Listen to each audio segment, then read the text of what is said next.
যখন মহামারীর আক্রমণে আমরা প্রায় প্রত্যেকেই এক বা একাধিক প্রিয়জনকে হারিয়ে বসে আছি, বা আরো খারাপ করে বললে নিজেদের দিন আসবার অপেক্ষায় আছি। যখন শুধু সাবধান হয়ে মনোযোগ সহকারে নিজের দরকারি কাজটি করে যাওয়ার সময়, তখন কি সেই দরকারি কাজ তাই যদি মনে না আসে, তাহলে বড়ই সর্বনাশ। আমরা ভালোই জানি যে মৃত্যু সকলের জন্য নির্দিষ্ট, এবং মৃত্যু হওয়ার জন্য না আছে নির্দিষ্ট বয়স, না আছে নির্দিষ্ট সময়ে, না আছে নির্দিষ্ট জায়গা। অর্থাৎ আমাদের প্রত্যেকের যে কোনো বয়সে, যে কোনো সময়ে, যে কোনো জায়গায় মৃত্যু হতে পারে। যদিও এই মুহূর্তে আমরা বেঁচে আছি, অর্থাৎ এখনো আমাদের মৃত্যু হয়নি, তবুও নিশ্চিতভাবে কোনো না কোনো বয়সে বা কোনো না কোনো জায়গায়, কোনো না কোনো সময়ে আমরা মারা যাব। যতই সাবধানে থাকি, ঘরে থাকি, রুটিনে থাকি, চেক আপে থাকি, ডায়েটে থাকি, তাই না? এখন এই বেঁচে আছি মনে করা বা ধরে নেওয়ার মানে হচ্ছে মৃত্যু থেকে আপাতত লুকিয়ে আছি। সে এগিয়ে আসছে, আমরা পিছিয়ে আছি বা লুকিয়ে আছি।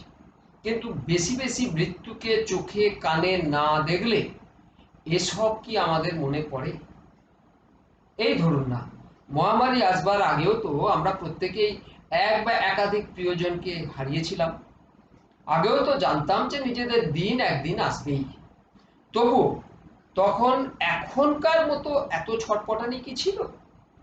পরীক্ষার হলে প্রথম ঘন্টার 5 মিনিট আগে পরীক্ষার্থীর মনের অবস্থা যেমন তৃতীয় ঘন্টার 5 মিনিট আগে আমূল বদলে যায়, আমাদের কারো কারো তো আজ তেমনই অবস্থা, তাই না? না, আমি অন্তত তা মনে করি না। বরঞ্চ আমাদের অবস্থা মদ খেয়ে গাড়ি চালাতে অভ্যস্ত আলালের ঘরের দুলালের গাড়ির ধাক্কায় নিরীহ মানুষ মেরে রাতারাতি খুনের আসামিতে পরিণত হওয়ার অবস্থা। কি ভাবছেন? পরীক্ষার্থীর মতো অবস্থা নয় কেন? হবে না কেন হবে বলুন? পরীক্ষার্থীর তো একটা করণীয় কাজ থাকে, যে কাজটা সম্পূর্ণ করবার জন্যই তার ছটপটানি হয়, কাজটা সম্পূর্ণ করবার জন্যই সে পরীক্ষার হলে আরেকটু বেশি থাকতে চায়, অন্য কোনো কারণে তো নয়। সময়ের অভাবে করণীয় কাজ অসম্পূর্ণ রয়ে যাওয়াই তো তার মনের কষ্টের কারণ। কিন্তু আমরা বেঁচে থাকা মানে ধরা পড়ব মৃত্যুর কাছে জেনে শুধু একটু লুকিয়ে থাকা। কিন্তু বাঁচবো কেন, কাজটা কি তা তো জানি না, মানে জানলেও মানি না। যে কাজটি করবার জন্য বেঁচে থাকা তা না জেনেই প্রত্যেক মুহূর্তে বেঁচে আছি, আর পরের মুহূর্তের বাঁচবার জন্য কসরত করে চলেছি। এইভাবে যে কাজের জন্য আমাদের পাঠানো হয়েছে, যে কাজের সময় দেওয়ার জন্য মৃত্যুও আমাদের সুযোগ দিচ্ছে, সেই কাজটি আমরা করছি। কি চমৎকার, ভাবতে পারছেন? কেউ কেউ যারা সুস্থ শরীরে আর্থিক সচ্ছলতায় বিলাসিতায় বর্তমানকে ভোগ করছেন, তারা যদি আমার এসব কথা শোনেন তো তিনি বলবেন, আমি তো সুখেই আছি, আমি ওসব ভাবতে যাব কেন? তাদের জন্য বলি, ভাবতে আপনাকে হবে। ছেলেপুলেকে স্কুলে পাঠিয়ে যদি বাবা মায়ের কাছে খবর আসে যে তার গুণধর সন্তান ক্লাস না করে সিনেমা দেখছে, বাবা মায়ের কেমন লাগবে? ছেলে তো তখন সুখেই সিনেমা দেখছে, কিন্তু তারপর বাড়ি ফিরলে আপনি নিজে হলে কি করতেন? আপনার সন্তানের সিনেমা সুখ নেওয়ার আগে তার যেমন ভাবা দরকার ছিল যে তার বাবা মা আছে এবং বাড়ি ফিরলে কি হবে, তেমনি বেঁচে থেকে পাওয়া একটি দিনের ভোগে অপচয় করে ফেলবার আগে আমাদেরও ভাবা উচিত যে আমাদের বাবা মা বাড়ি ফিরলে কি করবে। পুরোনো দিনের তথ্য দিয়ে উদাহরণ হয়তো সকলকে বোঝাতে পারলাম না, তাহলে সবার জন্য একটা ছোট প্রশ্ন রাখতে চাই যে যদি একবার ভাবেন, চাইলে নিজেকে বাবা বা মা এর জায়গায় বসিয়েও ভাবতে পারেন, অথবা নিজেকে সন্তানের জায়গাতেই বসিয়ে দিন না। কি ভাবতে হবে? একটি প্রশ্নের উত্তর, প্রত্যেক বাবা মা তার সন্তানকে বড় করে কেন? প্রথমেই দেখবেন আমাদের মনে একটা আলোড়ন খেলে যাবে, কারণ অনেক পাস্কুর আস্কুর নিয়ে ভাববার সময় আমাদের থাকুক না কেন, খুব কম বাবা মাই সন্তানকে বড় করেন কেন তা নিয়ে আগে কখনো ভেবেছে। যাই হোক, প্রশ্নের কেউ কেউ উত্তর করবেন। এমন উত্তর হতে পারে সন্তানের প্রতি নিজেকে অনুভব করে তার প্রতি স্নেহের কারণে। কেউ বা উত্তর করবে সন্তানের অসহায় অবস্থা দেখে তার প্রতি করুণার কারণে। আবার কেউ এক কথায় উত্তর দিয়ে দেবেন সন্তানকে স্বাবলম্বী বানাবার জন্য। যদি এই তৃতীয় উত্তরটি গ্রহণযোগ্য বলে মনে হয়, তবে আরেকটি প্রশ্ন আসবে, বাবা মা সন্তানকে স্বাবলম্বী বানাতে চাইছে কেন? এখনো কেউ যদি ভেবে দেখেন তো উত্তর দেবেন। কেউ বলবেন সন্তানকে জীবনে সফল করবার জন্য, কেউ উত্তর করবেন সন্তানের মাধ্যমে নিজেদের ভবিষ্যৎ সুগম করবার জন্য, আবার কেউ কেউ একদম স্পষ্ট করে বলবেন নিজেদেরকে জীবনে সফল করবার জন্য।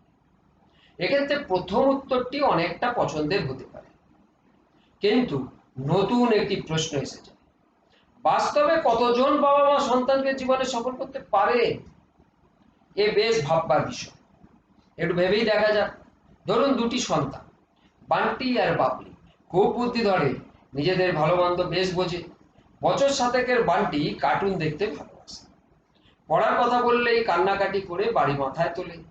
মা বেশিক্ষণ তার সাথে পেরে ওঠে, সে বই বন্ধ করে কার্টুন দেখতে লাগে। বছর 12 বাবলি মোবাইলে গেম খেলতে ভালোবাসে, পড়ার কথা বললেই চোখে জল টল টল। বেশিক্ষণ আটকে রাখা বা তাকে বকাঝকা করা মায়ের পক্ষে সম্ভব হয় না, তিনি প্রেসারের রোগী। এইরকম অবস্থায় সুযোগ পেয়ে সেও বই বন্ধ করে গেম খেলতে বসে। দেখুন, দুজনেই কিন্তু তাদের নিজেদের ভালো লাগার বিষয়গুলো অধিকারে রেখেছে। এমনকি বাবলির বন্ধুরা, যারা তাদের গার্জেনের বাধা কাটিয়ে সুযোগ মতো এক আধবার অনলাইন হয়, অবাক হয়ে দেখে যে বাবলিও অনলাইনে আছে। তারা ওর ভাগ্য আর সাফল্যে খুব অবাক হয়, কেউ কেউ হিংসাও করে। সুতরাং পরিষ্কার বলা যায় বান্টি আর বাবলির জীবন সম্পূর্ণ সফল, তাই তো? কি বলছেন? ওরকম মনে হয় ওটা দুদিনের সাফল্য? ওরকম চলতে থাকলে বান্টি বাবলির মতো ছেলে মেয়েদের তার বাবা মায়ের সঙ্গে একসঙ্গে ভুগবে, তাহলে ওদের সাফল্য সাফল্য নয়। আচ্ছা বলছেন তো, মেনে নিতে হবে, কিন্তু আপনি কি করে বুঝলেন? ও, আপনি নিজের ছেলে মেয়েকে মানুষ করেছেন, এখন নাতি নাতনিকেও মানুষ করছেন। জীবনটা 10, 12, 16 বা 20 বছরের নয়। ওরকম সময়ে সাফল্য থাকলে শেষে ভুগতে হয়। ঠিকই বলেছে, কিন্তু আপনি কি করে জানলেন? অনেকটা বেশি দেখেছেন। বাবলুর বন্ধুরা এখনো জীবন সিনেমার সেই অংশটা দেখে, তারা শুরুর রঙিন অংশ দেখে রঙের পিছনেই ছুটছে, তাই না?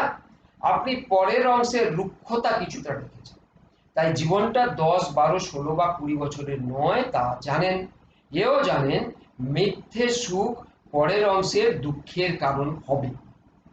আমরা তো এই নীতির উপরেই প্রজন্মের পর প্রজন্মকে শিক্ষিত করে চলেছি, তাই না? কিন্তু গোড়ায় গলদ কোথায়? ওই যে আমাদের অসম্পূর্ণ জ্ঞান। জীবনটা 20, 30, 40 বা 50 বছরেরও নয়। এই জীবনের সময়সীমা যে 20, 30, 40 বা 50 বছরেরও নয়, এটি যদি জেনে থাকি, তাহলে এই জীবনের প্রয়োজন বা দরকারটি কি তাও আমাদের জানতে হবে। কেন জানি না, বা জানলেও কেন মনে রাখি না? যেহেতু গোড়াতেই গলদ, তাই জীবনের প্রয়োজন বা দরকারটি পরিষ্কার করে জানতে গেলে আমাদের একটু গোড়া থেকে জানা দরকার। আসুন ছেড়ে আসা সেই প্রশ্ন থেকে বোঝার চেষ্টা করি, বাবা মা সন্তানকে স্বাবলম্বী বানাতে চায়। উত্তরটি এমন হতে পারে যে প্রায় প্রত্যেক বাবা মাই সন্তানকে স্বাবলম্বী বানাতে চান, কারণ বাবা মা জানেন সন্তানের জীবনের অগণিত চাওয়াকে তারা নিজেরা কিছুতেই পূরণ করতে পারবেন না, চিরকাল তো নয়ই। তাই বাবা মা সন্তানকে স্বাবলম্বী বানাতে চান, যাতে করে আগামী দিনে সন্তান নিজের চাওয়াকে নিজের যোগ্যতায় পূরণ করে নিতে পারে, আর পূরণ হবে না এমন চাওয়া থেকে নিজেদেরকে আটকে রাখে, বিরত রাখে। এই পর্যন্ত শুনে যদি কারো মনে হয় যে তাহলে পুরোপুরি স্বাবলম্বী হয়েও কি মানুষ তার সব চাওয়াকে পূর্ণ করতে পারবে না? এর উত্তর দেওয়ার আগে আবার একটা বিষয়, যে স্বাবলম্বী হওয়া বলতে কি বোঝায় তা জানা দরকার। স্বাবলম্বী হওয়া বলতে একটি সন্তান জন্মের পর সে পরিষ্কার দেখতে পাবে, শুনতে পাবে, স্পর্শ অনুভব করবে, স্বাদ পাবে, গন্ধ পাবে, সে বলতে পারবে, চলতে পারবে, এক জায়গা থেকে আরেক জায়গায় যেতে পারবে। এই কি স্বাবলম্বিতা? না। একজন মানুষের স্বাবলম্বী হওয়ার প্রথম পরিচয় হলো সে ভালো মন্দ ভাবতে পারবে, যাতে করে কখন কি দেখবে, কি শুনবে, কি স্পর্শ করবে, কিসের স্বাদ নেবে, কিসের গন্ধ নেবে, কি বলবে, হাত পা কোন দিকে চালাবে আর কোন দিকে নিজে যাবে, তা ঠিক করতে পারে। আর সেই রকম ভাবনায় সক্ষম মানুষগুলি অসম্ভব বা অপূরণীয় কোনো চাওয়া থেকে তো দূরে থাকবেই, সুতরাং তার বাকি চাওয়াগুলো পূর্ণ হতে বাধা পাবে না। তা যদি বলেন পুরোপুরি স্বাবলম্বী হলেও কি তার সব চাওয়াকে মানুষ পূর্ণ করতে পারবে, তখন আবার উত্তর দিতেই হয় যে এতক্ষণ যা বলা হলো সেইভাবে যদি কেউ পুরোপুরি স্বাবলম্বী হয় তাহলে তার সব চাওয়া পূর্ণ হবে। উচিত অনুচিত, বাস্তব অবাস্তব জ্ঞান তার আয়ত্ত যখন হয়ে যাবে, যখন সে কোনটা করব কোনটা করব না বলতে শিখবে, সীমার মধ্যে থাকতে শিখবে, তখন তার বাকি চাওয়া অপূর্ণ থাকবে না। এবার যদি মনে হয় যে কোনো চাওয়াই অপূর্ণ নেই, এমন মানুষ কি আছে? উত্তরে বলবো আছে। যে বাবা মা তাঁর সন্তানকে প্রকৃত অর্থে স্বাবলম্বী করতে পেরেছেন, সেই সন্তানদের কোনো চাওয়াই অপূর্ণ নেই। যদি প্রশ্ন করেন কি সেই শিক্ষা যাতে সন্তান প্রকৃত অর্থে স্বাবলম্বী হতে পারে, উত্তর সেই পুরনো শিক্ষা, যা প্রয়োগ করে সন্তানই বাবা মাকে তার লালনে পালনে বশীভূত করে, বাধ্য করে। কি সেই শিক্ষা? বুঝতে পারছেন না? আদি অকৃত্রিম শরণাগতির শিক্ষা, নিষ্কলঙ্ক কৌশল শরণাগতি। আমরা সকলেই জানি জন্মের সাথে সাথেই কান্না দিয়ে সন্তান বাবা মায়ের কাছে অসহায়তা জনিত আত্মসমর্পণ করে ফেলে, শরণাগতিকে প্রকাশ করে, ব্যাস তাকে আর কিছুই চাইতে হয় না, সে সব পায়। কিন্তু বড় হওয়ার সাথে সাথে তথাকথিত শরণাগতি বাস্তব জ্ঞানের সঙ্গে গুলিয়ে ফেলে। বুদ্ধি খাটাতে গিয়ে সন্তান নিজেই তার নিজের অস্ত্রকে অল্প বুদ্ধির ময়লায় নোংরা করে ভোঁতা বানিয়ে দেয়। কিভাবে? ধরুন একটি বাচ্চার ইচ্ছা হলো ওই গাড়িটি চাই, ব্যাস সে কান্নাকেই অস্ত্র হিসাবে ব্যবহার করলো। সে দাবি আদায় করতে পারে, পেয়েও যেতে পারে, কিন্তু ক্রমশ বাবা মা বা তার কাছের মানুষরা তার চালাকি ধরে ফেলবে। তাই তো সকল বাবা মাই সন্তানকে দেখতে পাওয়া, শুনতে পাওয়া, স্পর্শ পাওয়া, স্বাদ পাওয়া, গন্ধ পাওয়া, বলতে পারা, চলতে পারা, যেতে পারা, এই সব কিছু শেখাবার থেকেও বেশি জোর দেয় কি দেখবে, কি শুনবে, কি স্পর্শ করবে, কি স্বাদ নেবে, কি গন্ধ নেবে, হাত পা কোন দিকে চালাবে, কোথায় যাবে, তা শেখানোর জন্য। এবং এই জন্যেই গুরু, আচার্য বা শিক্ষকের কাছে একটা সময় পাঠিয়েই দেয়। তবে সেটা বড় কথা নয়। বড় কথা হলো এই যে প্রকৃত জ্ঞানী বা বাবা মা সন্তানকে গুরু, আচার্য বা শিক্ষকের কাছে সম্পূর্ণ শরণাগত হওয়ার জন্য আদেশ, নির্দেশ বা নিজের পক্ষে পরামর্শ দিয়ে থাকে। সেই মতো কথা শুনে উদাহরণের বান্টি বাবলির মতো নিজের বুদ্ধি বা চালাকি না খাটিয়ে পড়াশোনা করলে, অধ্যয়ন করলে, শরণাগত থাকলে মানুষের সন্তানের শিক্ষা সাফল্যের সাথে সম্পূর্ণ হয়, মানুষ স্বাবলম্বী হতে পারে। এইভাবে প্রকৃত জ্ঞানী, গুরু, আচার্য বা শিক্ষকও তাদের শিক্ষার সমাপ্তিতে তাকে ভালো এবং সফল মানুষ হওয়ার জন্য শেষে আবার একটি পরামর্শ দেন, তা হলো পরবর্তী জীবনে বিদ্বজন, গুরুজন এবং কর্মক্ষেত্রের ঊর্ধ্বতনের কাছে শরণাগত থাকতে। আর এইভাবেই যে যে বাবা মা তাদের সন্তানকে শরণাগতির শিক্ষায় স্বাবলম্বী করতে পেরেছেন, সেই সন্তানের চাওয়ার কোনো বাকি নেই। এখন যদি আপনি সন্দেহ প্রকাশ করেন সত্যিই কি এরকম হবে, গ্যারেন্টি, তখন কিন্তু আমি উত্তর দেবো না, গ্যারেন্টি দেওয়া যাবে না। তাহলে এতক্ষণ যা বলা হলো সব ভুল? তাও না। ধরুন ভারতের সেনাবাহিনী, সেই সেনাবাহিনীতে 2 জন চীনের আর 3 জন পাকিস্তানের গুপ্তচর আছে। তাহলে যুদ্ধে সেনাদের পরিকল্পনা মতো জয় নিশ্চিত ধরলেও জয় কি হবে? না, চান্স নেই। বরং সমস্ত সমর কৌশল জানা থাকলেও অনেক সময় ভারতীয় সেনাবাহিনী পরাজিত হতে পারে বা বাহিনীর কেউ অকারণ মারাও যেতে পারে, তাই না? কি মনে হচ্ছে আমি বিষয় থেকে সরে যাচ্ছি? না, বিষয় থেকে সরবার একদম ইচ্ছা নেই, বরং দয়া করে একটু ধৈর্য মনোযোগ রাখুন। যদি কোনোদিন ভারতীয় সেনা স্কুলের অর্ধেক শিক্ষকই পাকিস্তানের গুপ্তচর আর 1/4 শিক্ষক চীনের গুপ্তচর হয়, তখন তখন ভারতীয় সেনাবাহিনীকে তো চীন পাকিস্তানের বিরুদ্ধে কোনো যুদ্ধেই নিয়ে যাওয়া যাবে না, তাই না? এমনকি রয়ে যাওয়া যে 1/4 ভারতীয় শিক্ষকের শিক্ষায় শিক্ষিত মুষ্টিমেয় দেশপ্রেমে উদ্বুদ্ধ ভারতীয় সেনা যুদ্ধের পক্ষে বলতে গিয়ে গুম খুন বা অন্য কিছুর শিকার হয়ে যেত। এই অবস্থায় তাদের সৈনিক জীবন তো সফল হওয়ার প্রশ্নই আসে না।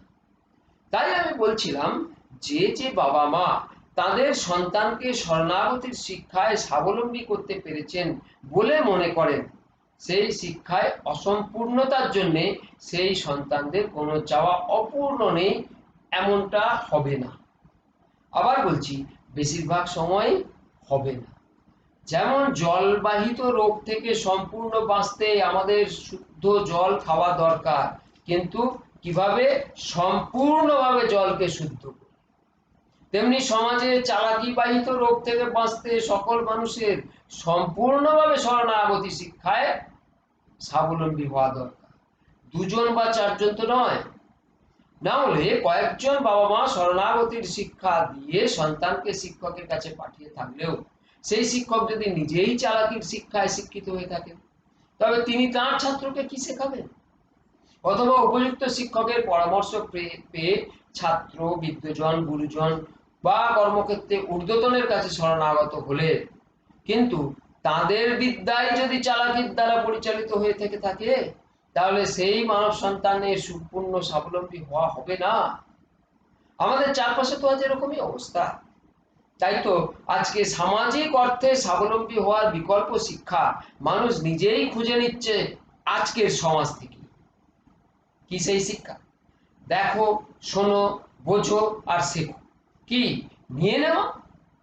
কোনো প্রতিবাদ নয়, শুধু প্রচলন। ওইভাবে কারোরটা নিয়ে নেওয়া হয়েছে, তুমি দেখেছো, বুঝে নাও, শিখে নাও, তারপর সুযোগ মতো তুমিও নিয়ে নাও, ব্যাস তুমি সফল। এটাই তো চলছে। আজকে এই আলোচনা বাংলায় বাঙালির জন্য করবার প্রয়োজনটা কি? এই জন্যে যে আমরা এমন একটা পরিস্থিতিতে এসে পৌঁছেছি, এখন কেউ কারো নিয়ে নেওয়া, কেউ কাউকে ঠকিয়ে দেওয়া, প্রতারণা করা, বিশ্বাসঘাতকতা করা সব সীমা পেরিয়ে গেছে। বাঙালিদের কাছে বিশ্বাসঘাতকতার উদাহরণ ছিল মির্জাফর, কিন্তু এমন দিন এসেছে প্রত্যেকদিন মির্জাফরের থেকে উন্নততর বিশ্বাসঘাতক জন্ম নিচ্ছে। কারণ ওই প্রতিবাদ নয়, প্রচলন। প্রতিবাদ করলে তুমি মার খেতে পারো, প্রচলন করলে তুমি লাভ। এইভাবেই জীবন সফল হওয়ার রাস্তা তৈরি হয়েছে। সফল কিন্তু কিছুক্ষণের জন্য, আবার আসবে অভাব, কষ্ট, দুঃখ, ব্যথা, জ্বালা, যন্ত্রণা, তা শারীরিক হোক বা মানসিক হোক, পেটের খিদে হোক বা মনের খিদে হোক, আসবে। অভাব কিন্তু থাকবে। কেন? কারণ সংসার কিন্তু একটা বিরাট দুঃখ গহ্বর। আমরা যতই চালাকি করি না কেন, সেই গহ্বরকে কখনোই পুরোপুরি বুঝিয়ে দিতে পারবো। যখন আমার চোখ বুঝবো, তখন সংসার গহ্বর মনে হবে যেন বুঝে গেল। কিন্তু আমি বেঁচে থাকতে চোখ খুলে রেখে সংসার গহ্বর বুঝে গেছে, হবে না। আর জন্ম থেকে না হলেও মোটামুটি জ্ঞান হওয়ার শুরু থেকে আমরা এই জ্ঞানটা পাই যে সংসারের দুঃখ কোনোদিনই পুরোপুরি মেটানো যাবে না। আমরা বুঝি, এই বোঝাকে পুঁজি করে এগোতে পারলে ধীরে ধীরে সবটাই বুঝবো। কি বুঝবো? জন্মানোর সাথে সাথেই আমাদের মধ্যে 3 প্রকারের চাওয়া কাজ করে। 3 প্রকার। প্রথম দুটি, খেতে চাওয়া আর জানতে চাওয়া। আমরা এই 2 প্রকার চাওয়ার সাথে আড়ালে আড়ালে অন্য একটি চাওয়া চাই। কি? আনন্দ চাওয়া। যেটা আমাদের মোবাইল ফোনের মতো। মোবাইল ফোনে কি হচ্ছে, আনন্দ চাইছি। কিভাবে? মালিকের হাতে পড়লেই মোবাইলের সেটে দুটো চাওয়া থাকে। এক, সময় মতো চার্জ দাও। দুই, ইন্টারনেট কানেকশন দাও। কিন্তু এই দুটো মোবাইলের চাওয়া কেন? না, মালিকের আনন্দ চাওয়াকে পূর্ণ করতে গেলে তাকে সুস্থ সবল থাকতে হবে, তাই সে চার্জ চাইছে, তাই সে ইন্টারনেট কানেকশন চাইছে। একইভাবে জন্মানোর সাথে সাথেই আমাদের চার্জ অর্থাৎ প্রথম চাওয়া হলো খাদ্য। খাদ্য কি? আমাদের দেহ এবং শরীর সঞ্চালন শক্তির উৎস। এই খাদ্যের যোগান না থাকলে শরীর কাজ করা বন্ধ করে দেবে। ঠিক যেমন নিয়মিত কারেন্টে চার্জ দিয়ে না রাখলে মোবাইল কাজ করা বন্ধ করে দেয়। আমাদের দ্বিতীয় চাওয়া হলো জ্ঞান। জ্ঞান হলো মন সঞ্চালন শক্তির উৎস। তাই সব সময় আমরা কিছু না কিছু জানতে চাই। ঠিক যেমন ইন্টারনেট কানেকশনের যোগান না দিতে পারলে মোবাইলের কাজ করবার ক্ষমতা সীমিত, একটা জায়গায় আটকে যায়। ঠিক সেই রকম অসম্পূর্ণ মোবাইলের প্রতি কারো আগ্রহ থাকে না। তেমনি নিয়মিত জানার যোগান না থাকলে মন এক জায়গায় আটকে ছটফট করে, এবং যে কম জানে সেই মানুষের সংসারে দামও থাকে। প্রথম এই দুই চাওয়ার আড়ালে আমাদের তৃতীয় চাওয়া হলো আনন্দ চাওয়া। জগতের সমস্ত প্রাণী, জীব, উদ্ভিদ সবাই আনন্দ চায়, আনন্দে ডুবে থাকতে চায়। আমাদের বুদ্ধি বেশি, তাই আমরা আনন্দ চাই, আমরা এটা খুব ভালো করে বুঝি। কারো কারো মনে হতে পারে ও কি আনন্দ চায়, সে কি আনন্দ চায়, তার বুদ্ধি কম, কিন্তু সে আনন্দ চায় চায় চায়। যাচাই করুন, বুঝতে পারবে। প্রাথমিকভাবে আনন্দ চাওয়াই হলো আমাদের বেঁচে থাকতে চাওয়ার কারণ। তাই জীবনে আনন্দের অনুভব না থাকলে আমরা ছটফট করতে থাকি। এ পর্যন্ত আমার সঙ্গে বোধহয় কেউ দ্বিমত হবে। অবশ্য এখানে একটা সমস্যা ছিল। শরীর রক্ষার জন্য খাদ্যের দরকার হলেও যদি আমরা খেতে আগ্রহী না হই, আমরা তো প্রায়ই আধুনিক মায়েদের মুখে শুনে থাকি না, যে আমার ছেলেটা একদম খেতে চায় না, আমার মেয়েটা কিচ্ছু খাচ্ছে না, ইত্যাদি ইত্যাদি কথা। আমাদেরকে তৈরি করবার সময়ই কিন্তু এই ধরনের ব্যাপারটি আন্দাজ করা হয়েছিল, যাতে করে আমরা আগ্রহের সঙ্গে খাই। তাই আমাদের মুখের মধ্যে খাদ্যকে নাড়াচাড়া করবার জন্য যে যন্ত্র জীব দেওয়া হয়েছে, সেই যন্ত্র জীবে কিন্তু উচ্চ ক্ষমতা সম্পন্ন স্বাদ প্রয়োগ দেওয়া হয়েছে। আমাদের খাওয়ার আগ্রহ থাকে। এবার কি হলো, এই যে সুবিধা দেওয়া হলো এর আবার সাইড এফেক্ট আছে, পার্শ্ব প্রতিক্রিয়া। এই পার্শ্ব প্রতিক্রিয়ার কারণে জীবে কিছু ভালো লেগে গেলে আমরা তাতে বাঁধা পড়ে যাই। তাই বেশি ভালো লাগা জিনিসটি ছাড়া কিছুই খাই না, বা সেটিকেই প্রয়োজনের বেশি বেশি খেয়ে নিজেকে সাময়িক বা নিয়মিত অসুস্থ বানাই, তাই না? ঠিক এইরকম মনকেও কর্মক্ষম রাখবার জন্য, ইন্দ্রিয়কে কর্মক্ষম রাখবার জন্য দরকার যে জ্ঞান। সেই জ্ঞান যদি মনকে খুশি এবং আগ্রহী করতে না পারে, তবে মানুষ জ্ঞানের খোঁজ করবে কেন, জানতে চেষ্টা করবে কেন?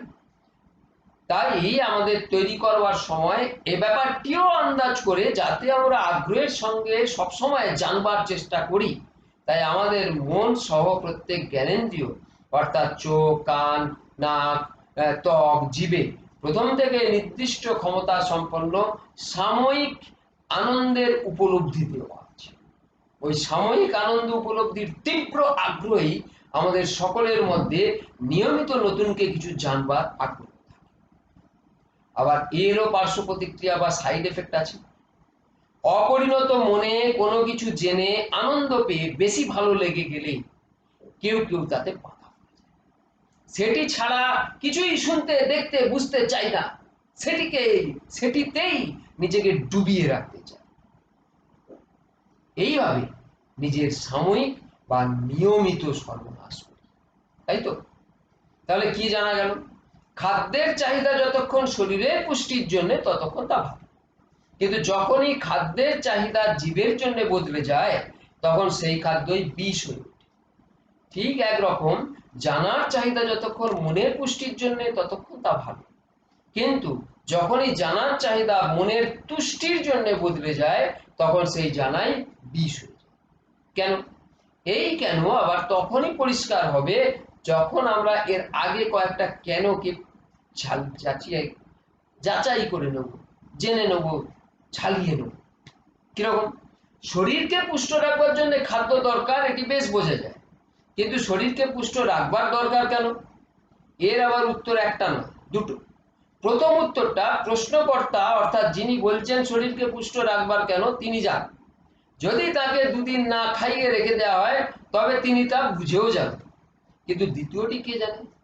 কেন? যিনি আমাকে তৈরি করেছেন তাকে জিজ্ঞেস করলে তিনি চট করে বলে দেবেন মনকে সতেজ রাখবার জন্য শরীরকে পুষ্ট রাখার দরকার। আবার এইভাবে মনকে পুষ্ট রাখবার জন্য জ্ঞান দরকার, তা তো আমরা জানি, কিন্তু মনকে পুষ্ট রাখবার দরকার কেন?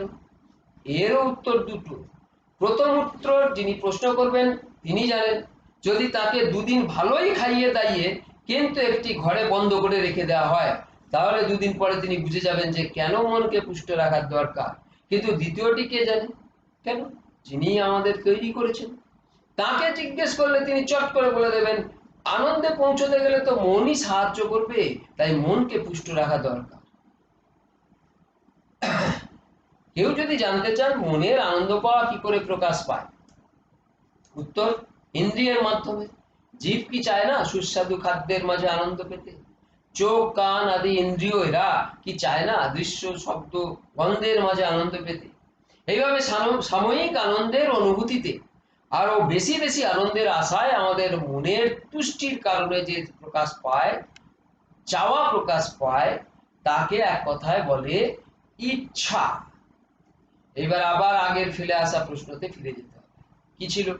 খাদ্যের চাহিদা যতক্ষণ শরীরের পুষ্টির জন্য ততক্ষণ ভালো, যখন খাদ্যের চাহিদা জীবের জন্য বদলে যায় সেই খাদ্য বিষ হয়ে যায়। জানবার চাহিদা যতক্ষণ মনের পুষ্টির জন্য ততক্ষণ তা ভালো, কিন্তু যখন জানবার চাহিদা মনের তুষ্টির জন্য হয় তখন তাও বিষ হয়ে যায়। কেন? কারণ এই ইন্দ্রিয় তৃপ্তি বা মনের তুষ্টি জনিত আনন্দের আশায় পাওয়ার বা নেওয়ার ইচ্ছার জন্ম হয়, কিন্তু এইভাবে ইচ্ছার জন্ম হলেও আনন্দ পাওয়া সম্ভব তো হয় না, বরং ছটপটানি বাড়ে, দুঃখ বাড়ে। আবার একটা কেন আপনারা প্রশ্ন করতেই পারেন যে দুঃখ কেন বাড়বে? কারণ চেয়ে চেয়ে পাওয়া সাময়িক আনন্দের কোনটি তো আমির ইচ্ছায় আসেনি, মন বা ইন্দ্রিয়ের ইচ্ছায় এসছে। বিষয়টি যদি বোঝাতে না পারি তবে সকলের অনুমতি নিয়ে আমি কি একটু ভাঙা যাক, তাহলে বোঝা যেতে পারে। আসুন দেখি আমিকে ভেঙে কি পাই।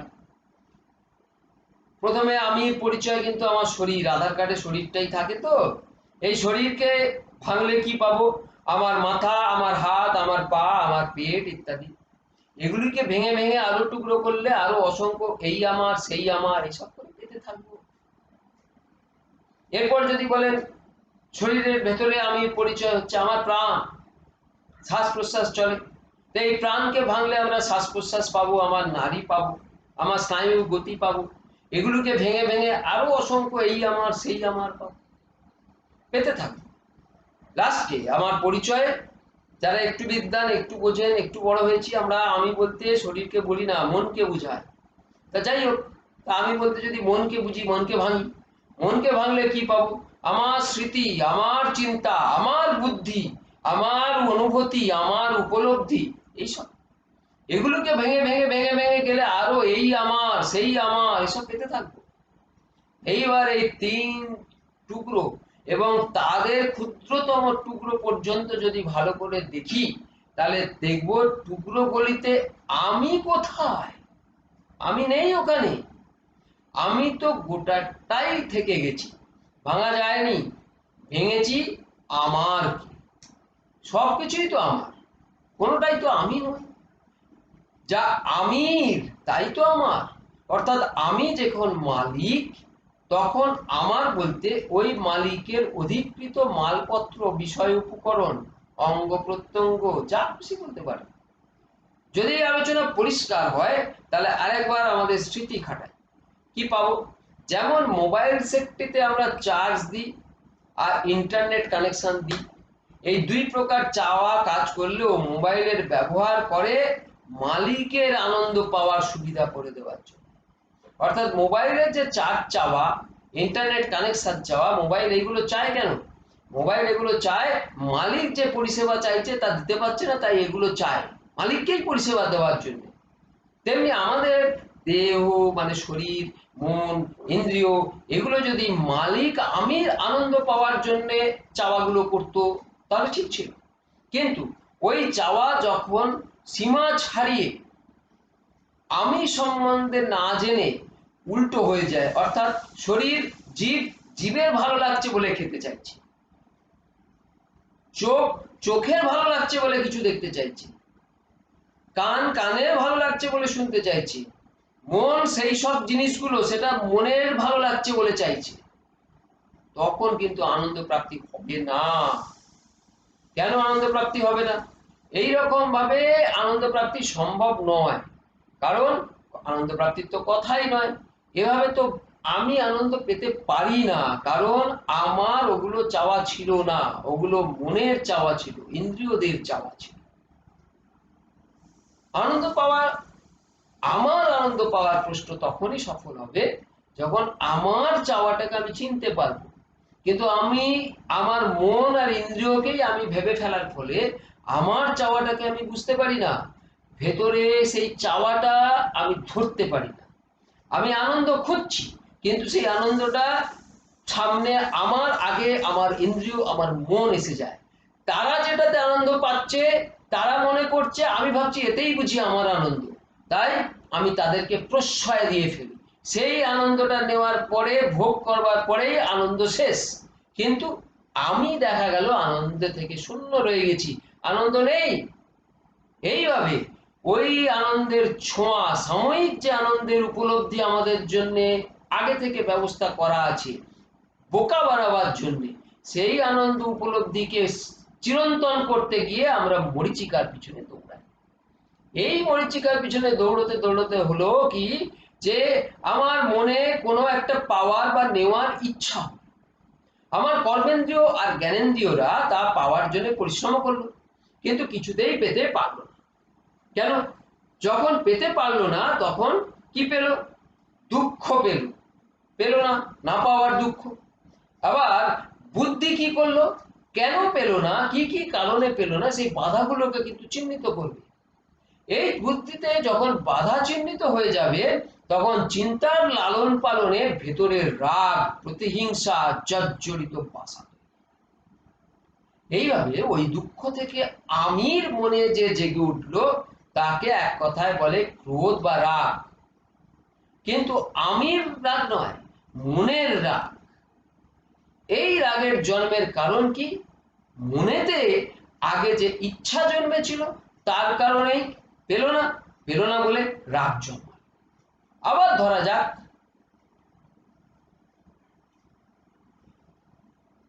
পাওয়ার বা নেওয়ার জন্য আমার মনে অন্য কিছু ইচ্ছা হলো, আমার কর্মেন্দ্রিয় জ্ঞানেন্দ্রিয়রা সেটাকে পাওয়ার জন্য লড়াই করলো, পরিশ্রম করলো, পেয়েও গেল। ব্যাস, পেয়েই কিন্তু পরেরটা পাওয়ার জন্য ছটফটানি শুরু হয়ে যাবে। যা পাওয়ার জন্য আগে এত পরিশ্রম করেছে তার প্রতি কোনো টান বা আকর্ষণ থাকে না। ফলে পাওয়ার যে আনন্দ তা বদলে যায়, আবার এসে যায় না পাওয়ার দুঃখ। আবার বুদ্ধি পরের বার পাওয়ার রাস্তা খুঁজতে শুরু করে দেয়। এইভাবে আমার মনে, চিন্তায়, লালনে পালনে তৈরি হয় পাওয়ার লালসা, যাকে এক কথায় বলা হয় লোভ। আর লোভের জন্ম কি করে হলো? এই মনে পাওয়ার ইচ্ছে তৈরি হওয়ার কারণে। অর্থাৎ আমাদের মনেতে পাওয়ার বা নেওয়ার ইচ্ছে থেকে যত সমস্যার জন্ম। ইচ্ছে না পূরণ হলে রাগ, ক্রোধ, আর ইচ্ছে পূরণ হয়ে গেলে হয় লোভ। এইভাবে সমস্ত জীবের সাথে জীব শ্রেষ্ঠ মানুষও আনন্দ খুঁজতে গিয়ে নিয়মিত নিজের লোভ আর ক্রোধের খাঁজে ছটফট করতে থাকে। এইভাবে যখন নিজের লোভ আর ক্রোধের খাঁজে ছটফট করছে, তখন তার খেয়ালই নেই তার চারপাশে প্রত্যেকেই তাদের নিজের লোভ আর ক্রোধের খাঁজে ছটফট করছে। কখন সে শক্তিশালীর লোভ আর ক্রোধের খাঁজে নিজেকে হারিয়ে ফেলবে, টোপ হয়ে চলে যাবে, বুঝতেই পারে না। ঠিক যেমন জলের তলায় মাছ লোভনীয় টোপের আকর্ষণে কাঁটায় গাঁথা হয়ে মারা যায়, ব্যাপারটা এমন আর কি, ভেবে নিতে পারে। এবার নিশ্চয়ই বোঝা যাচ্ছে যে খাদ্যের চাহিদা যতক্ষণ শরীরের পুষ্টির জন্য ততক্ষণ তা ভালো, যখনই তার জীবের পুষ্টির জন্য, জীবের চাহিদার জন্য হয়ে যায়, তখনই সেই খাদ্য বিষ। আবার মনে যতক্ষণ জানবার ইচ্ছা আছে মনের পুষ্টির জন্য, ততক্ষণ তা ভালো, কিন্তু যখনই তা ইন্দ্রিয় মনের তুষ্টির জন্য পরিবর্তিত হয়, তখনই সেই জানার ইচ্ছা বিষে পরিণত হয়। তাহলে বোঝাই গেল যে বাবা মা শরণাগতির শিক্ষা দিয়ে সন্তানকে শিক্ষকের কাছে পাঠিয়ে থাকলেও চারিদিকে চালাকির শিক্ষার রমরমা বাজারে মানব সন্তানের সম্পূর্ণ স্বাবলম্বী হওয়া হবে না। তাহলে সম্পূর্ণ স্বাবলম্বী হওয়ার উপায় কি কিছু নেই? প্রায় নেই। কারণ কি? প্রথমে সেই উদাহরণে বলা হয়েছে বান্টি বাবলির কথা। সম্পূর্ণ স্বাবলম্বী হওয়ার উপায় কেন নেই? কারণটা তিনিই জানেন, যিনি বান্টি বাবলির জীবনের দুদিনের সাফল্য যে আদৌ সাফল্য নয়, বা শুরুতে ওরকম সাফল্য পেলে পরে যে পুরোটাই ভুগতে হয়, কিংবা জীবনটা 10, 12, 16, 20 বছরের নয়, অথবা বাবলির বন্ধুরা যে এখনো জীবন সিনেমার সেই রুক্ষ অংশটি দেখেনি বলেই রঙিন অংশকে দেখে বাবলির জীবনকে সফল মনে করছে, রঙের পেছনে ছুটছে, এই সব যিনি বুঝে ফেলেছিলেন তিনিই জানেন। এরকম মানুষ কি আছে? হ্যাঁ, আছে তো। আমাদের এই রকম মানুষের প্রাঞ্জল উদাহরণ আমাদের প্রাক্তন রাষ্ট্রপতি মহাবিজ্ঞানী ডাক্তার এপিজে আব্দুল কালাম। কোন অশিক্ষিত, নির্বোধ বা অর্ধশিক্ষিত নয়, বরং অতি শিক্ষিত, অতি বুদ্ধিমান আমাদের আমাদের বর্তমান অবস্থাটি বিজ্ঞান শিরোমণি কালাম তার দ্য ভিশন কবিতায় বেশ স্পষ্ট করে বোঝাবার চেষ্টা করেছিলেন। সেখানে কি বলছেন তিনি? I climbed and climbed. Where is the peak, my lord? I plowed and plowed. Where is the knowledge treasure, my lord? I sailed and sailed. Where is the island of peace, my lord? খুঁজছেন তিনি, কোথাও নেই, খুঁজে পাচ্ছেন না।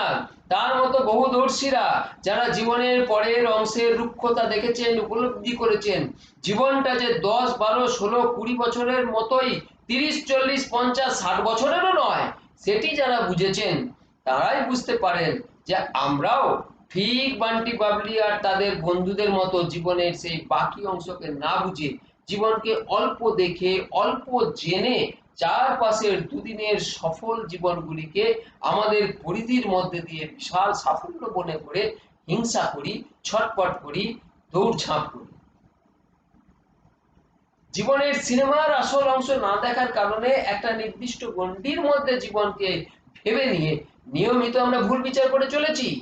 এইভাবেই আমাদের যে জন্যে বাঁচা তা ভুলে গেছি কারই বা জীবন, কেই বা বেঁচে আছে। আমাদের দরকারি কাজ যার জন্য এই ভিডিও, তা বুঝতে গেলে আমাদের পরিষ্কার করে জানতে হবে কে বেঁচে আছে। সহজে আপনি বলবেন এই আমি বেঁচে আছি। কেন বেঁচে আছি? এবার আমি বলবো ফিরে যাবে বলে। কোথায় ফিরে যাবে? যেখান থেকে এসেছে সেখানে। বাস্তববাদী বলে খ্যাতি পাওয়া ইদানিংকালের পুঁথি পড়া শিক্ষিতরা ঝাঁপিয়ে পড়তে পারে, অথচ তাদের ঘুমানোর সময় কোথায় ছিলেন জিজ্ঞেস করলে উত্তর দিতে পারবে না। কি বলছেন? আপনিও বুঝতে পারছেন না? মন দিয়ে শুনুন। এক পুঁথি পড়া বাস্তববাদীর বাড়িতে চুরি হয়েছে, পুলিশ এসেছে। পুলিশের মাথায় টিকি দেখে বাস্তববাদীর মনে ধরল না। পুলিশের সঙ্গে আসা পাড়ার পরিচিত সিভিককে জিজ্ঞেস করে ফেললো, ওই টিকিদারি পুলিশ কি কোনোদিন কোনো কেস সলভ করেছে? টিকির কিন্তু জোর ছিল, তাই বড় পুলিশ তা শুনেও ফেলল। তিনি বাস্তববাদী মানুষের কাছে এগিয়ে এলেন, এসে বললেন, যখন চুরি হলো আপনি কোথায় ছিলেন? বাস্তববাদী বললেন, কেন, এই আমার ঘরে ঘুমিয়েছিলাম। পুলিশ বললেন, আপনি ঘরে ছিলেন, তাহলে চুরি হলো কি করে? বাস্তববাদী বললেন, আমি তো ঘরে ঘুমিয়েই ছিলাম, শুনতে পাইনি। পুলিশ বললে, ঘরে ছিলেন অথচ বুঝতে পারলেন না, কিচ্ছু শুনতে পেলেন না? বাস্তববাদী এবার রেগে গেল, আপনি কি আমার কেসটা সলভ করবেন? পুলিশ বললেন, আরে চড়ছেন কেন মশাই, ও তো আমার ডিউটি। বরং আপনাকে আমি একটা কেস দিয়ে যাচ্ছি, আপনি পাতা লাগান কি আপনার ঘুমানোর সময় আপনার শরীর আপনার চোখ, মন, কান সব ইন্দ্রিয় ঘরের ভেতর থাকার পরেও তারা কেন তাদের কাজ না করে আপনাকে না জানিয়ে চুপ করে থাকলো? এটা আপনি যখন জানতে পারবেন আমাকে ডেকে বলুন। লাস্টে যাওয়ার সময় পুলিশ হঠাৎ তাকিয়ে বলে গেল, যদি আপনি এটা বুঝতে না পারেন তবে ওই চোর আর আপনার শরীর মন ইন্দ্রিয়ের কোনো তফাৎ নেই, আমি বলে গেলাম। বাস্তববাদী তার কেস কিভাবে সলভ করবেন সেটা তার ব্যাপার, তবে আপনাদের জন্য যেটুকু বলা তা হলো এই যে এই আমির পরিচয় আসলে শরীর নামক একটা মোটা আর ভিতরে মন নামক পাতলা খোলসের ভিতরে সুরক্ষিত আসল আনন্দের অস্তিত্ব। এ কোথা থেকে এসেছে? এসেছে মূল আনন্দ থেকে। তাই জন্যই তো তার আনন্দের কাছে ফিরে যাওয়ার এত ব্যস্ততা, ছটপটানি। যেমন পৃথিবী থেকে পৃথিবীর অংশ যে মাটি, তাকে যদি আপনি তুলে চাকিয়ে ধরেন তাহলে দেখবেন সে সবসময় মাটিতে ফিরে যাওয়ার জন্য ছটপট করছে। যদি আনন্দ থেকেই আসে তাহলে আনন্দ পাওয়া যাচ্ছে না কেন? এই শরীর নামের স্থূল খোলসের আড়ালে মন, বুদ্ধি, অহংকারের সূক্ষ্ম আস্তরণে ঢাকা হয়ে শরীর আর মন এই দুইকে অবলম্বন করে থাকে বলেই তাদের রুচি অনুযায়ী ওই আমিকে চলতে হয়। তার ফলে তার আর ফেরা হয়ে ওঠে না। তাকে একটু একটু করে ইশারা করে মন, বুদ্ধি, অহংকারের শিক্ষার ব্যবস্থা করতে হয়। সেটা কিন্তু সে করে। পুঁথি পড়া বাস্তববাদীর মনে হতে পারে এরকম কি হয় নাকি, আনন্দ কি সত্যিই আছে? তখন আবার আমাকে বলতে হবে, মন ইন্দ্রিয়ের অসম্পূর্ণ অস্থায়ী আনন্দের মরীচিকা ছাড়া আসল আমিকে চিরতরে আনন্দিত করবার মতো আনন্দ কি সত্যিই আছে? এই প্রশ্নের উত্তরে একটাই জানবার বিষয়, যে যখন কিছু চাওয়া হয় তখন সেই পাওয়াটা থাকে। বোঝা গেল না? আমাদের মোবাইল ফোনের চার্জ কমে গেলেই সে নানাভাবে জানান দেয়, অর্থাৎ চার্জ দাবি করে। নেট ফুরিয়ে গেলে সে নানাভাবে জানান দেয়, অর্থাৎ রিচার্জ দাবি করে। কেন করে? কারণ ওই মোবাইল মানুষ তৈরি করে তার মধ্যে ব্যবস্থা করে রেখেছে সে যেন তার ফুরিয়ে গেলে দাবিটা করতে পারে। ইনবিল্ট মোবাইল তৈরির সময় ওই স্বতঃস্ফূর্ত চাওয়ার ব্যবস্থা করা আছে, আর এপাশে বাইরে থেকে তার চাওয়া যখনই সে জানান দেবে তা পূরণের ব্যবস্থা করা আছে। তেমনি আমাদেরকে তৈরির সময় আমাদের যা যা চাহিদা, চাওয়া আমাদের ভিতরে দেওয়া হয়েছে না, সেগুলির অস্তিত্ব এবং ব্যবস্থা আগে করে আমাদেরকে ওইটা দেওয়া হয়েছে ইনবিল্ট। জলের অস্তিত্ব আছে বলেই তো আমাদের তেষ্টা পায়। জন্মের পরে পরেই আমরা খেতে চাই। চাই থেকে প্রমাণিত যে ওই সদ্যজাত শিশুরও খাদ্যের ব্যবস্থা তৈরি আছে। দুর্ভাগ্যবশত হয়তো কোনো শিশুর ভাগ্যে তা না জুটতে পারে, কিন্তু ব্যবস্থা যে আছে তা তো প্রমাণিত। ঠিক সেই রকম আমরা যা যা চাই সেই চাওয়ার মানেই হলো তা কোনো না কোনো ভাবে পূরণের বন্দোবস্ত আছে, আছেই। আর যখন জগতের সমস্ত জীব আনন্দ চায়, সব জায়গায় সব কিছুতে সব সময় সেই চিরানন্দ চাহিদা পূরণের ব্যবস্থা আমাদের যে সৃজনকর্তা করে রাখেননি তা তো হতেই পারে না। সুতরাং আনন্দ আছে। মুষ্টিমেয় তারা যারা আমাদের থেকে অনেকটা বেশি দেখেছেন, যাদের সম্পূর্ণ জীবনের কঠোরতা, রুক্ষতা দেখেছেন, উপলব্ধি করেছেন, এই জীবনের সময়সীমা যে 70 নয়, 70, 80, 100 বছরেরও নয়, সেটিও যারা জানেন তারাই জীবনের আনন্দ রহস্যটি কি হয়তো জানেন। সেই প্রকৃত আনন্দ সন্ধান দেওয়ার জন্য, জীবনের প্রয়োজন বা দরকারটিকে বোঝাবার জন্য তারা বারংবার চেষ্টা করে গেছে। আমাদের ক্ষণিকের সাফল্যের মরীচিকা আনন্দের আড়ালে সত্যকে জানাতে চেনাতে অনেক বুঝিয়েছে, সাবধান করেছে। সুস্থ স্বাভাবিক চোখেও যেমন মরীচিকা দেখে জল বলে ভুল হয়ে যায়, তেমনি আমিও আমার শরীর ও মনের ইচ্ছাকে আমার আনন্দ বলে ভুল করে আনন্দ মরীচিকার পিছনে দৌড়ে এভাবে আসল আনন্দ থেকে রোজ একটু করে দূরে সরে যাচ্ছে। আনন্দ সমুদ্র আমাদের জন্য কিন্তু দুহাত বাড়িয়ে বসে আছে। যদি কারো মনে হয় যে তাহলে আমাদের কাজ কি, উত্তর আগেই বলেছি, কেবল শরণাগতি। কেন? কারণ সেটাই তো উপায়। কিন্তু কার কাছে শরণাগতি হবেন? সে যে দুহাত বাড়িয়ে বসে আছে তার কাছে। কিভাবে শরণাগত হবেন? সেটাও শরণাগতি। বোঝা গেল না? আরে পাশ ফেরবার ক্ষমতাও ছিল না যখন, তখন অসহায় আমি যেভাবে ফ্যাল ফ্যাল করে চেয়ে থাকতাম বাবা মায়ের দিকে, কান্না ছাড়া জানতামই না কোনো উপায় আমার কষ্টের কথাকে তাদেরকে বুঝিয়ে বলবার। সেই তো ছিল শরণাগতি। ওই শরণাগতির কৌশল অবলম্বনেই তো আমরা জন্মের পর একটু একটু করে সাহচর্য পেয়েছি, আদর পেয়েছি, স্বাবলম্বী হয়েছি। বাবা মায়ের সন্তানকে বড় করা বা স্বাবলম্বী করে দেওয়ার অর্থ হলো সন্তানকে এই সত্য জানতে বুঝতে সাহায্য করা। এই হচ্ছে আসল। আর তারপর উপযুক্ত পরিবেশে সেই সত্যের অনুশীলনের সন্তানকে লাগানো বা নিয়োজিত করা, যাতে করে সেই সত্যের পেছনেই সে এগোতে থাকে।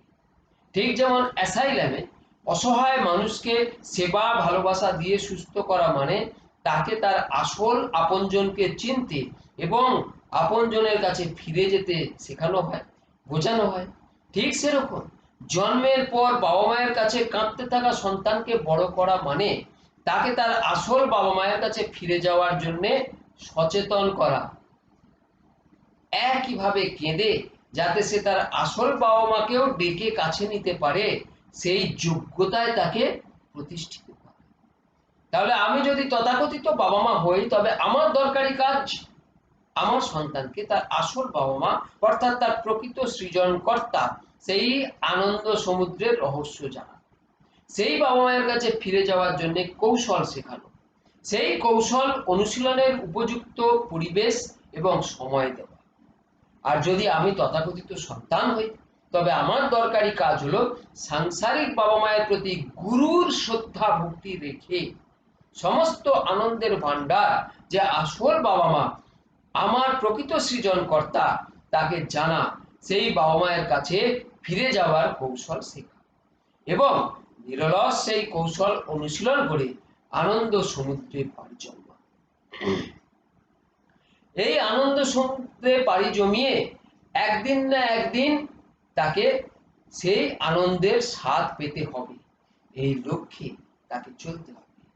যেহেতু এই ভিডিও সিরিজ দরকারি কাজ শুরু করবার সময় সংস্কৃত শ্লোক বলবো না, এরকম একটা কঠিন সিদ্ধান্ত নিয়েই আলোচনা শুরু করেছি, তাই আজ আমাদের সকলের প্রিয় মহাপুরুষ, আমাদের missile man doctor APJ Abdul Kalam সাহেবের ভাষাতেই শেষ করছি এই বলে, I am born with potentials, I am born with goodness, I am born with ideas and dreams, I am born with greatness, I am born with confidence, I am born with wings.